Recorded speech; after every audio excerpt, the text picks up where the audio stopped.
Moto Nana E. What's up mga kanomnoms? Let's go! Yan, so nandito tayo ngayon sa Kapehan PH and they are located at Elwood Road, Taytay, Rizal. Ayan. So, Wazeable and nasa Google Maps din yung kanilang address. Search nyo na lang din.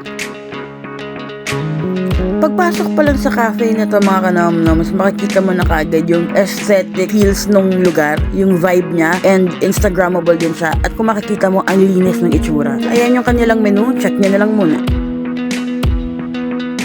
Nakakatuwa kasi meron din silang pa-holiday drink at meron din silang stamps na kapag nakumpleto mo, makaka-receive ka ng, if I'm not mistaken, tote bag or tumbler.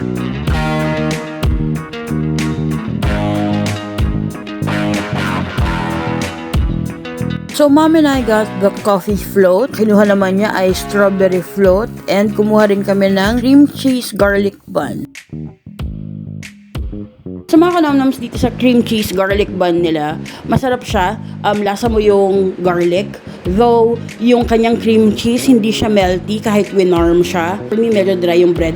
Pero good thing na toasty siya kasi medyo crunchy yung outer part ng bread. I'll rate this 3.5 over 5.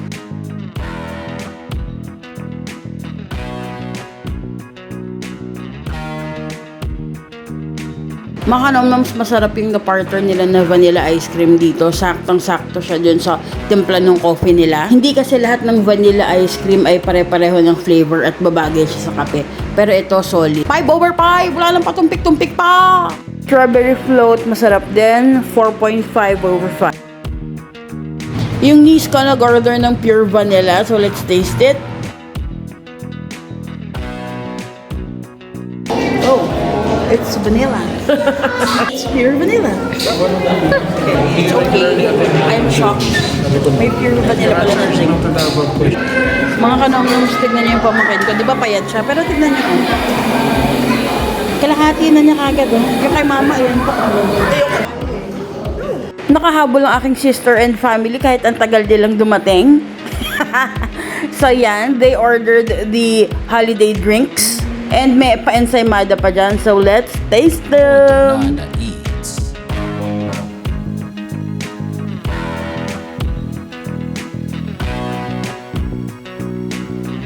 Was that yummy?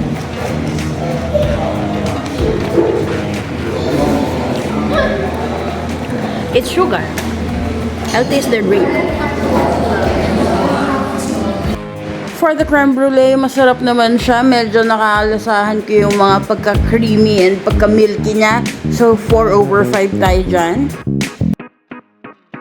Mga kanomnoms, yung tiramisu drink nila, grabe. Sobrang lasas ang tiramisu dessert na ginawa mo lang drink. So, ulit! Wala nang patumpik-tumpik pa! 5 over 5! Ensaymada para sa'yo dahil ang bilog-bilog yun. Mga kanomnoms, walang halong eme. Sobrang nagustuhan ko yung ensaymada nila. It's soft, it's moist, it's cheesy, it's everything you need in an ensaymada. Wala naman tumpik-tumpik pa! 5 over 5 ulit! Mga kanomnoms, for the beef lasagna, nagustuhan ko yung timpla niya. Nagustuhan ko yung flavor niya. Hindi siya on the sweeter side, more on the marinara side siya, which is good for me. Medyo nakulangan lang ako ng konting meat, pero may meat naman siya. Pero yung serving niya, sakto lang din for 195. So give that a 4 over 5. Mga kanomnoms, nagpa-takeout si Direct ng truffle na Nutella cream, yung 140 pesos. Malaki yung serving niya, and this is the first time na nag-order kami ng truffle na luto yung loob. So, good job doon, Kapehan PH. And medyo on the sweeter side lang yung natikman niya yung truffle, pero I think magugustuhan din ng iba to. Pero kay Direct, she'll rate that as a 3 over 5. And yung drink niya na strawberry cream, she gave it a 4 over 5. Masarap daw, good job. So, overall experience natin dito sa Kapehan, we'll give it a 4.3 over 5. Oh, wrap.